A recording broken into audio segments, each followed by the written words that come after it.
हाथों को उठाओ। जो प्ले वाली टीम थी वो आ जाओ मेरे पास इधर पुलपट के ऊपर। जिन्होंने प्ले किया सभी।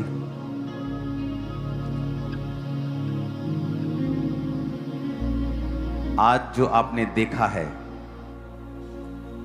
ये एक डिवाइन और ईश्वरीय एक्ट था। ये मूवी जो आपने देखी है, एक अविश्वासी भी इससे अछूता नहीं होगा आज कि जीसस ने हमारे लिए क्या किया है और वो कैसी चीजों से होकर गुजरे। और आज भी जब उन चीजों को हम देखते हैं तो आज मालूम होता है कि उस समय जीसस क्राइस्ट के ऊपर क्या हुआ होगा।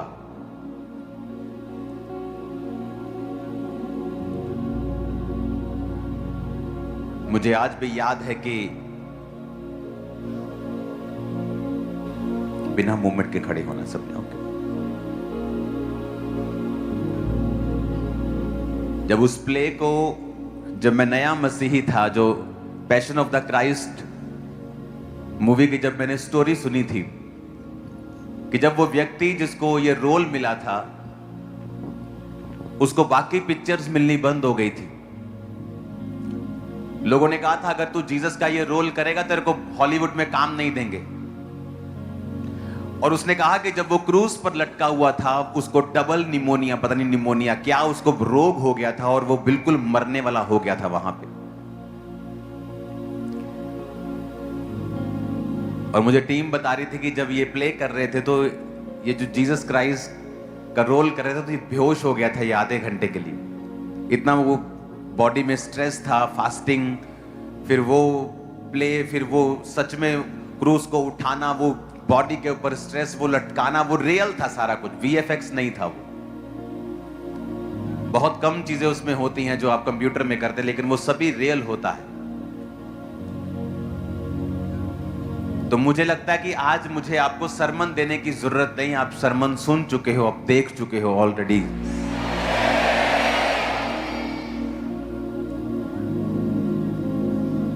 काफी दिनों से लगातार टीम कॉन्टिन्यूज अलग अलग जगहों के ऊपर ये शूटिंग कर रही थी और ये 2.5 घंटे की मूवी है, लेकिन आज आपको इसे 1.25 घंटे का दिखाया गया है। और इसे चर्च का जो OTT प्लेटफॉर्म है उसका जस्ट 99.999% काम हो चुका है। जस्ट एक छोटू सा काम है, जस्ट हम उसका वेट कर रहे हैं। हमारी तरफ से सब ऑल डन है जस्ट ऊपर से। तो वो जब लॉन्च हो जाएगा उस पे वो फुल मूवी को हम डाल देंगे। ये आपके लिए एक ब्लेसिंग है चर्च। हैप्पीएस्ट गुड फ्राइडे आप सबको। जीसस की कुर्बानी पर हमने किसी को नहीं कहा कि आप हमारे साथ दुखों को मनाओ, क्योंकि जीसस क्राइस्ट की कुर्बानी वाले दिन को बैड फ्राइडे नहीं गुड फ्राइडे बोला जाता है। आप जानते हैं यीशु मसीह के समय में जब उनको क्रूस पर चढ़ाया जा रहा था, आप जस्ट उसे सुनना, मैं उसे पढ़ूंगा।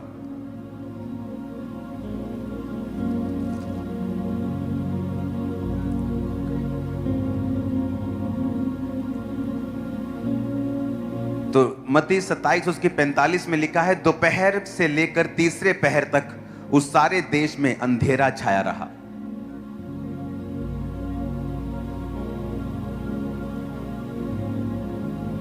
एग्जैक्ट वर्डिंग है 6 to 9th hour, जिसका मतलब है 12 बजे से लेके दोपहर के 3 बजे तक वहां पे अंधेरा था।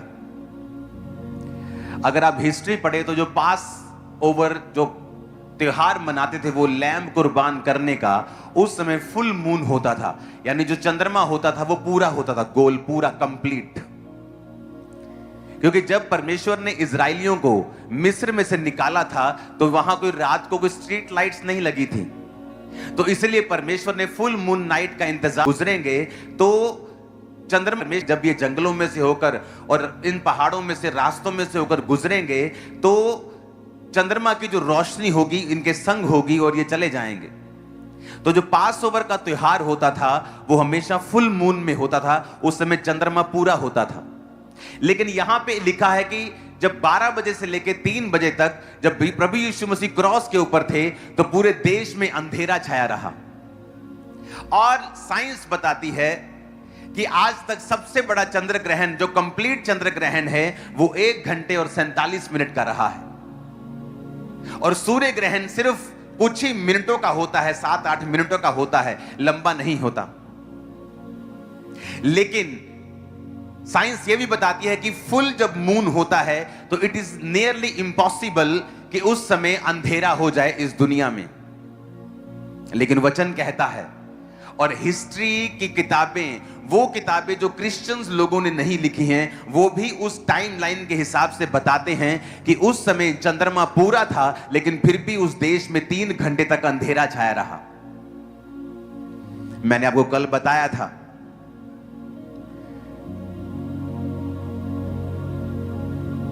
कि परमेश्वर शुरू से लेकर अब तक हमें यह बताता आया है कि प्रभु यीशु मसीह की कुर्बानी शुरू से लेकर हमें वो दिखाता आया है।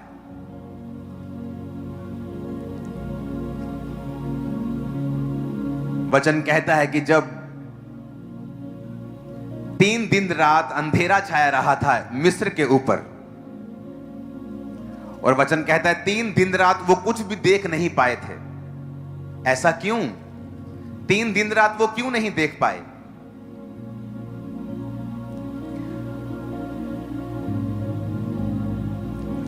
निर्गमन 10 उसकी 21 में लिखा है, यहोवा ने मूसा से कहा, अपना हाथ आकाश की ओर बढ़ा कि मिस्र देश के ऊपर घोर अंधकार छा जाए और ऐसा अंधकार की न टटोला जा सके। तब मूसा ने अपना हाथ आकाश की ओर बढ़ाया और सारे मिस्र में 3 दिन तक अंधकार छाया रहा। यह एक जजमेंट का साइन था। अंधेरा एक जजमेंट का साइन था। अंधेरा पाप का प्रतीक था। अंधेरा यह प्रतीक था कि मिस्र के लोग पाप के नीचे हैं, जजमेंट के नीचे हैं, अंधेरे के नीचे हैं। और जब प्रभु यीशु मसीह 12 बजे से लेकर दोपहर 12 जब पीक टाइम होता है और यीशु मसीह अंधेरे में, तब पूरा लिखा देश पूरी तरह से अंधियारे में चला गया। 3 घंटे, जिस तरह 3 दिन परमेश्वर ने मिस्र के लोगों को अंधियारे में रखा था, और यहां पर 3 घंटे यीशु मसीह ने क्रूसिफिकेशन के टाइम वो देश अंधियारे में रहा। ये शुरू से परमेश्वर बताता आ रहा था कि ये सब कुछ प्रोफेटिक है, कुछ भी इत्तेफाकन नहीं है। वो पाप था, सारे जगत का पाप उस समय। वचन बताता है कि पूरे जगत का पाप उस समय प्रभु यीशु मसीह अपने ऊपर ले रहे थे। वचन बताता है कि सारे उस समय जितनी दुष्ट आत्माएं थी सब परमेश्वर के पीछे थी। उस समय सारी दुनिया का शैतान एक जगह इकट्ठे हो गए थे, यीशु मसीह के पीछे थे। वो वहां अंधेरा था, सुपरनैचुरल इवेंट था कि अंधेरा हो रहा है। जब प्रभु यीशु मसीह ने अपने प्राण छोड़े तो लिखा भूकंप आया, चट्टानें तड़क गई, लिखा मुर्दे जी उठे, क्योंकि एक सुपरनैचुरल इवेंट था। यह नेचुरल इवेंट नहीं था। कोई आम व्यक्ति मारा नहीं जा रहा था। आपका और मेरा एक लौता परमेश्वर अपनी जान दे रहा था हमारे लिए, ताकि हम छुड़ाए जा सकें, हम बरकत पा सकें, हम पिता के साथ मेल मिलाप कर सकें। और जीसस क्राइस्ट के नंगेपन को डिम करने के लिए वो अंधेरा था, क्योंकि उसके कपड़ों को उतार लिया गया था। वचन कहता है उसकी पीठ पर कोड़े थे, हड्डियां एक्सपोज हो चुकी थी। उसकी सुंदरता बाइबल कहती है आदमियों के जैसी नहीं रह गई थी।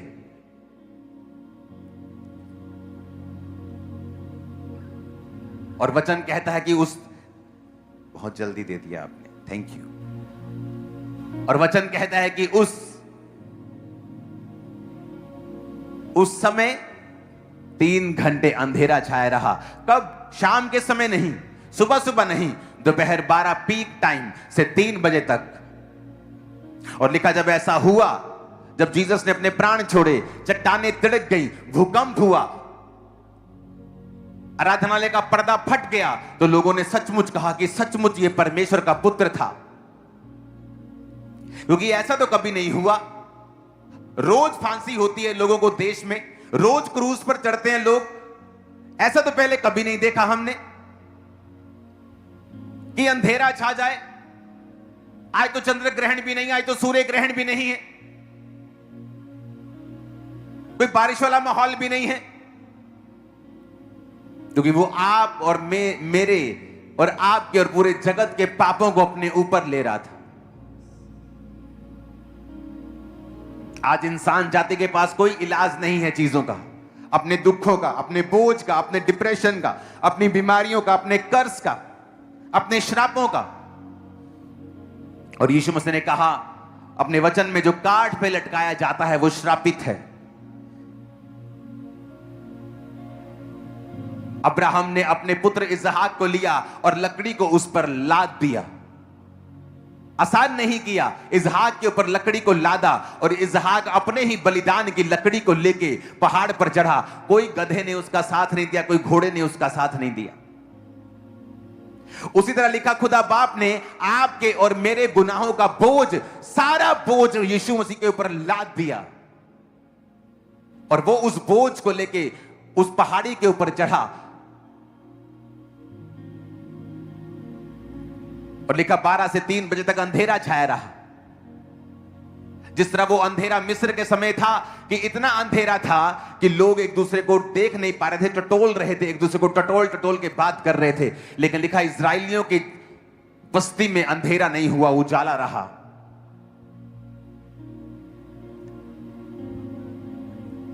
वो पाप उस समय हमारे लिए उठा रहा था, वो पेन, वो दर्द। इसलिए बाइबल कहती, जो आज प्रभु यीशु मसीह को अपना उद्धारकर्ता ग्रहण करेगा और यह विश्वास करेगा कि उसने मेरे लिए दुखों को उठाया है, वो मेरे लिए मारा गया और गाड़ा गया और तीसरे दिन मुर्दों में से जी उठा,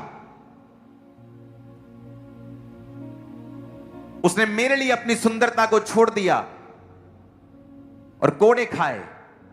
हमारे अपराधों के कारण वो घायल किया गया, अधर्म के कामों के कारण वो कुचला गया। उसी के कोड़े खाने से हम चंगे हुए। हमने, परमेश्वर ने हमारे पापों का बोझ अपने एक लौते पर लाद दिया। जिस तरह अब्राहम ने वो लकड़ी इसहाक के ऊपर लाद दी और उसने कहा, पिता लकड़ी तो है पर भेड़ कहां है? परमेश्वर ने कहा, भेड़ मैं दूंगा। अब्राहम ने कहा, परमेश्वर उपाय करेगा भेड़ का। और यीशु मसीह वही भेड़ है जिसका उपाय आप लोगों के लिए किया, आप और मेरे लिए किया। वही वो भेड़ है, निष्कलंक मेमना है, वही वो भेड़ है। आज जब यीशु मसीह को हम ग्रहण करते हैं तो वो पापों का बोझ हमारे जीवन से जाता है, हम हल्के हो जाते हैं, क्योंकि हम अपना बोझ नहीं उठा सकते। वचन कहता है, हे दुनिया के थके हारे और बोझ नीचे दबे लोगों, मेरे पास आओ, मैं तुम्हें आराम दूंगा। तुम थक चुके हो? आपको लगता है अमीर थकते नहीं, वो भी थकते हैं, बहुत थकते हैं। इसमें अमीर या गरीबी की कोई बात नहीं। शैतान का बोझ हर व्यक्ति के ऊपर है जो यीशु को नहीं जानता। लिखा, उसका आत्मा आज भी आज्ञा ना मानने वालों में कार्य करता है, जिसने यीशु मसीह को भरमाया था। उस शैतान का आत्मा आज भी कार्य करता है उन लोगों में जो उसकी आज्ञाओं को नहीं मानते हैं। और बाइबल कहती है, यीशु मसीह ने कहा, शैतान चोरी करने, घात करने और नष्ट करने के लिए आया। मैं इसलिए आया कि तुम्हें जीवन दूं और बहुतायत का जीवन दूं। लिखा, मजदूर मजदूरी पाता है, लेकिन जब भेड़ों के पास भेड़िया आता है वो उसको छोड़ के भाग जाता है, क्योंकि किसी को अपनी जान से ज्यादा प्यारी कोई चीज नहीं है। लेकिन जीसस ने कहा, मैं भेड़ों का द्वार हूं, मैं अपनी भेड़ों के लिए अपना प्राण देता हूं। मैं तुम्हारे लिए अपने प्राण को देता हूं, अपनी जान को देता हूं, और तुम्हारे लिए मैं उस जान को फिर वापस ले लूंगा और तीसरे दिन मुर्दों में से जी उठूंगा। लोगों को समझ नहीं आया जब प्रभु यीशु मसीह ने कहा, इस भवन को गिरा दो, इस चर्च को गिरा दो, मैं 3 दिन में से फिर खड़ा कर दूंगा। कहते निशानी दे कि तू मसीह है। परमेश्वर ने कहा जिस तरह योना नबी 3 दिन रात मछली के पेट में रहा, उसी तरह प्रभु यीशु मसीह 3 दिन रात, शुक्रवार को वो मारे गए और गाड़े गए, शनिवार सब्त के दिन कैदी आत्माओं को प्रचार किया और संडे सुबह वो जी उठे। दुनिया में ऐसा कोई नहीं जिसके 3 दिन मनाए जाते हैं, जन्मदिन, मरण दिन और जी उठने का दिन, सिवाय यीशु को छोड़ के दुनिया में और कोई नहीं है। और वो आसान मौत ले सकता था, उसको एक बार में तलवार से काट दिया, किसी भट्टी में डाल दिया, खत्म 2 सेकंड में। लेकिन बाइबल कहती है उद्गतसमनी बाग से लेके क्रूस पर चढ़ाए जाने तक, आखिरी शब्दों को बोलने तक, मैं अब प्यासा हूं कहने तक, अली अली लमा शब्तनी कहने तक, सब कुछ पूरा हुआ कहने तक, उसने हर पीड़ा को सहा है। कांटों का ताज डाला ताकि हम डिप्रेशन से आजाद हों, कोड़े खाए हम बीमारियों से आजाद हों, लहू बहाया ताकि हमारे पापों को परमेश्वर क्षमा कर दे।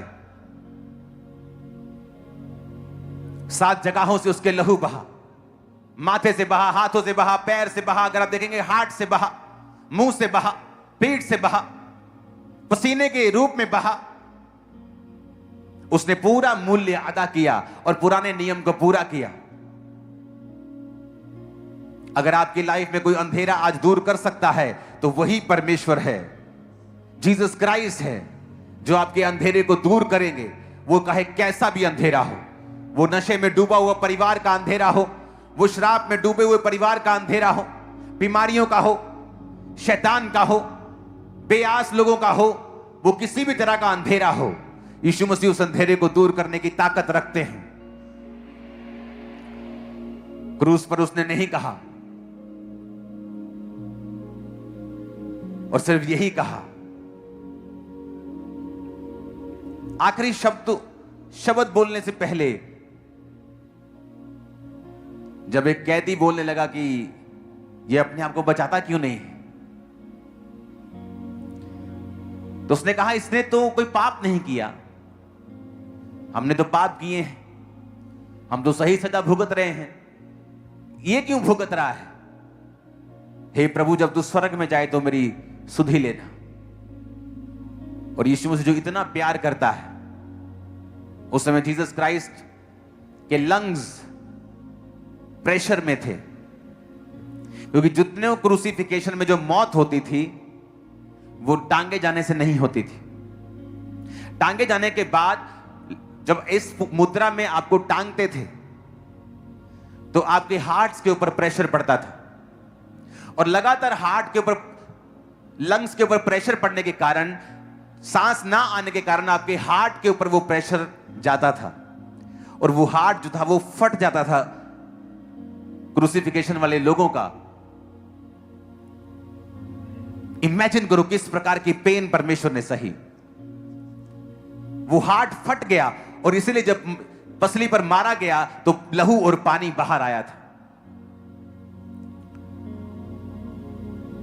वो कुर्बानी जो परमेश्वर ने आपके लिए और मेरे लिए दी, ये दुनिया का बेस्ट प्यार है जो आपको कोई कर सकता है या मुझे किसी ने किया है। मुझे नहीं लगता अगर ये प्यार आपके पास है तो आपको किसी और प्यार के लिए भीख मांगने की कभी जरूरत पड़ेगी। मैंने देखा है बच्चों को माता पिता से भीख मांगते हुए प्यार की, माता पिता को बच्चों से भीख मांगते हुए प्यार की, पत्नी को भीख मांगते हुए अपने पति से प्यार की, पति को भीख मांगते हुए पत्नी से अपने प्यार की, दोस्त से भीख मांगते हुए, बेस्ट फ्रेंड से भीख मांगते हुए प्यार, तो मुझे प्यार किया कर। जिस दिन आप जीसस क्राइस्ट के प्यार को समझ जाते हैं और उससे पहला प्यार करने लगते हैं, दुनिया आपके पीछे आपको प्यार करने लगती है। मैं आपको बता रहा हूं, पहले रिजेक्शन आती है लेकिन उसके बाद एक बड़ी टेस्टिमनी आती है। आप इस जब मूवी को देखते हैं सारे पाप निकल जाते हैं लाइफ से। आदमी सोचता मैं किन चक्करों में पड़ा हूं, खुदा ने क्या कर दिया और मैं क्या कर रहा हूं। हालेलुया।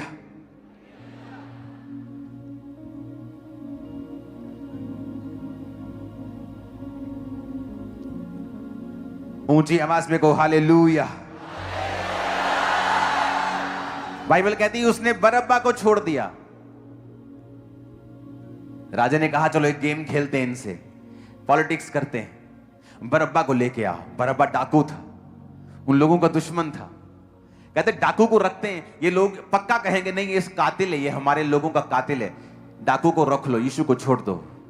कहते नहीं, यीशु को रखो, डाकू को छोड़ो। वो हैरान हुआ कि डाकू को छोड़ो, और वो डाकू आप और मैं थे, जो काबिल नहीं थे मर्सी के, दया के, लेकिन जीसस की दया से आज आप और मैं उसके बेटे और बेटियां हैं। मैं यीशु मसीह का विरोधी था, नशे करता था, क्या मैं यीशु मसीह की कृपा का हकदार था? नहीं। इसलिए वचन कहता है कि मैं पापियों के लिए आया हूं, सबसे बड़े पापियों के लिए आया हूं, मैं धर्मियों को बुलाने के लिए नहीं आया। जीसस ने कहा भेड़ों का द्वार मैं हूं, अपनी भेड़ों के लिए मैं प्राण देता हूं। यीशु ने कहा चोर और डाकू जो चुराने, घात करने और नष्ट करने के लिए आते हैं। आपने कभी नहीं सुना होगा किसी व्यक्ति के अंदर कोई शैतान आया और वो चर्च में गया और मालूम हुआ ये तो पवित्र आत्मा है, ये तो यीशु है। कभी नहीं, क्योंकि यीशु ने कहा मालिक, घर का मालिक कभी भी दीवारें फांद कर अपने घर में नहीं जाता, बल्कि गेट से आता है। यीशु मसीह की आत्मा कभी आपके अंदर नहीं आएगी और आपको मालूम हो ओ इसके अंदर तो यीशु का आत्मा है, लेकिन शैतान आपको ऐसे ही मिलेगा। किसी फंक्शन में लेडी खेल पड़ेगी और बाद में मालूम होगा इसके अंदर तो फलाना चीज है जी, इसके अंदर तो ये वाली चीज है जी, क्योंकि वो आपके मालिक नहीं है, वो चोर और डाकू जो ऊपर से घात करने के लिए आए हैं, वचन कहता है। जीसस ने कहा जब मैं तुम्हारे पास आता हूं तो लिखा मैं दिल के द्वार को खटखटाता हूं। वो सामने से आता है, क्या तू स्वीकार करता है कि मैं तेरा उद्धार करता हूं? हां, ले अब पवित्र आत्मा सामने से। आप उसका असली घर है, वो आपका असली मालिक है, मालूम होता है इस चीज से।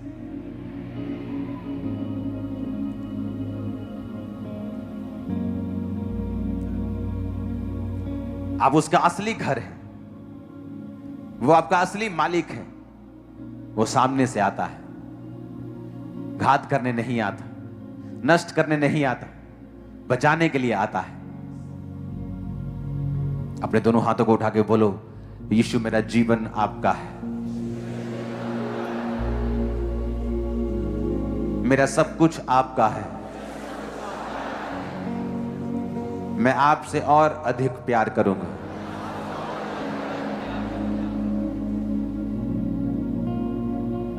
मैं आपके हुक्मों के ऊपर चलूंगा।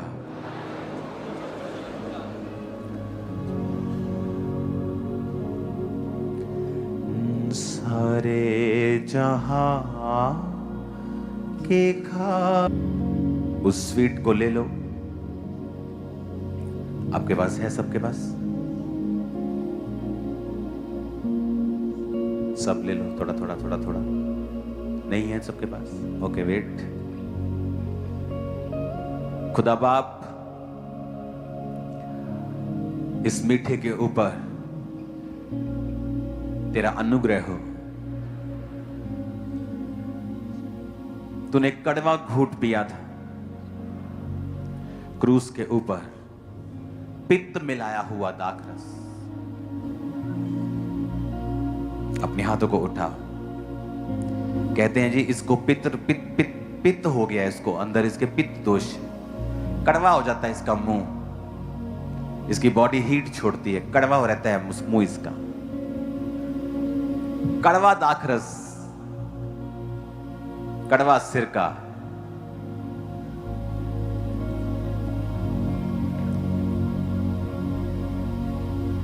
और जीसस क्राइस्ट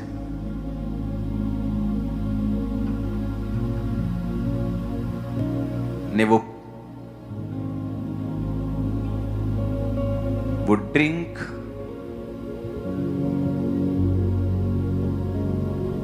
जो दर्द कम कर सकती थी पीने से मना कर दिया था। उसने कड़वे घूंट को लिया, कड़वाहट को लिया, ताकि हमारी जिंदगियां कभी कड़वी ना रहें। आज आप जो ये मीठा ले रहे हो, ये एक प्रोफेसी है आज कि आप, आपके परिवार, आपकी सेहत, आपके फाइनेंस आज से इस मीठे को, इस ब्लेसिंग को देखेंगे यीशु के नाम में। आज से जो कुछ भी आपकी लाइफ में कड़वा है, क्योंकि जीसस ने उस कड़वेपन को ले लिया, बोलो मैं अपना कड़वापन यीशु को देता हूं। आज से सब कुछ मीठा है।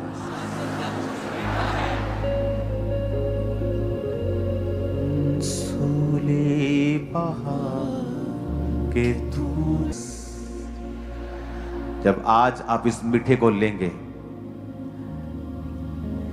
मेरा परमेश्वर, मेरे परमेश्वर का पवित्र आत्मा इस मीठे को अपनी उंगलियों से छुए, और जब आप इसे लें तो ये भविष्यवाणी होगी कि आपका कड़वा जीवन अब खत्म है और मीठा जीवन शुरू है।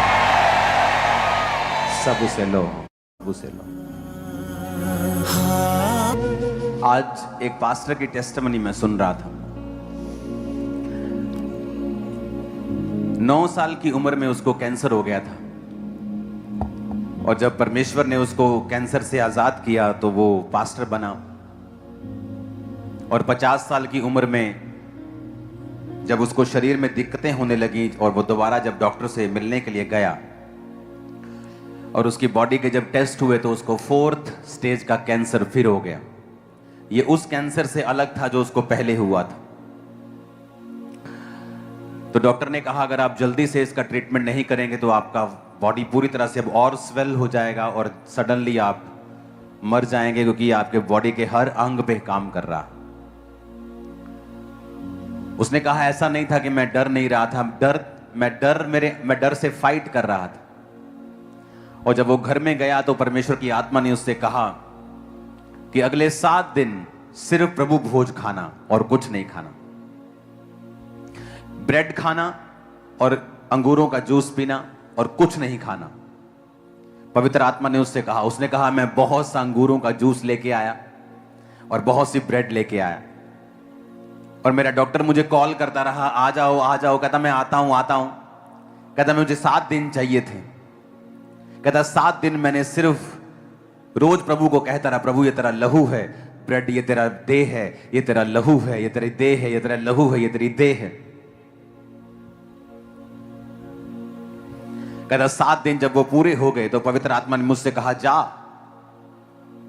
वो डॉक्टर ऑन्कोलॉजिस्ट होता है, ऑन्कोलॉजिस्ट, ये इस डॉक्टर के पास उसका केस था।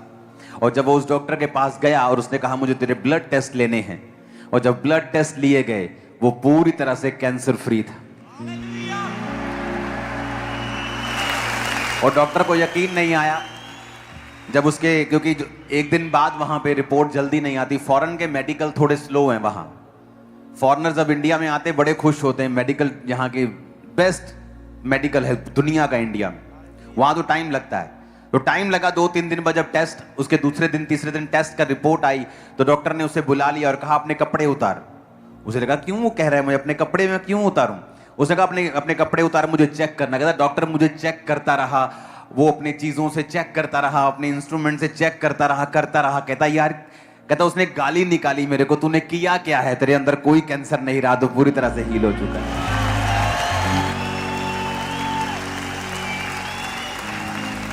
हमारा परमेश्वर, ऐसे मिरेकल्स हम देखते हैं, ऐसे काम परमेश्वर के देखते हैं।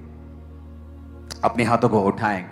एक और सॉन्ग है चर्च का, उस लोग उठे और फटाफट धकड़ धकड़ धकड़, नो नो, कोई धकड़ धकड़ नहीं करेगा। जस्ट आप प्रेजेंस में रहेंगे परमेश्वर की, क्योंकि आज जो डीप तरीके से परमेश्वर का आत्मा आपको डीप रीति से वो आपको टच करेगा।